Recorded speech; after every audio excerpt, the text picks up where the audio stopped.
Hi guys, mambo vipi? It's me one and only Madam Etta na siku leo nimekuletea new Canva trick. Nitakuelekeza jinsi ya kucreate a curved text katika design yako ambayo umeidesign kwa kutumia Canva kwa kutumia simu yako. This is a free feature, kwa usiwaze kwamba ukahisi ni pro feature unahitaji ulipie. So nifuatilie hatua kwa hatua then upractice unapofanya design kwa kutumia Canva. So let's start. Ngoja ni minimize hii tab ya kutumia template.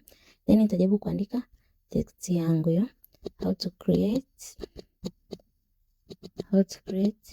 a curved text.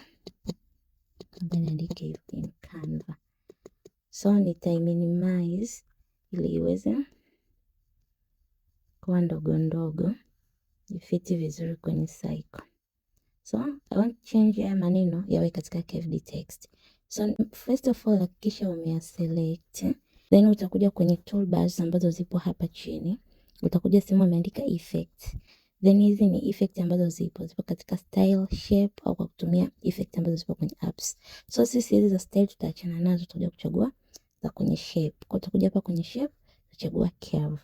As you can see maneno yetu yamebend in a form of semicircle kama unavyoona like this. Kwa ukitaka yapungue ukubwa utakuwa una adjust size, unakuza size, una adjust. Utaka ku adjust how your curve appear, utakurudi tena kwenye effect, hapo hapo kwenye curve utabonyeza tena ili uweze ku adjust.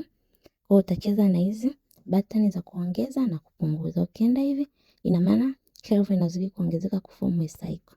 As you can see, ukiwa unapunguza ina maana curve inarudi kwenye straight line, na ukiendelea kupunguza zaidi ina maana inajibendi kuelekea upward like this. Kwa unarudi nyuma kwenye minus. Ukienda mbele ukifika kwenye center straight line, ukiendelea mbele kwenye positive inajibend downward kuform a cycle. So this is how unaweza adjust your curved text katika Canva yako. This is the best feature ambayo itasaidia kuongeza visual impression kwenye design yako. So tumia vizuri, usitumie kupitiliza, inaweza ikafanya design yako ikawa mbaya. Hakikisha unatumia vizuri ili iweze kuongeza mvuto katika design yako. Please subscribe to my YouTube channel, like, comment, save and share. Thank you for watching guys.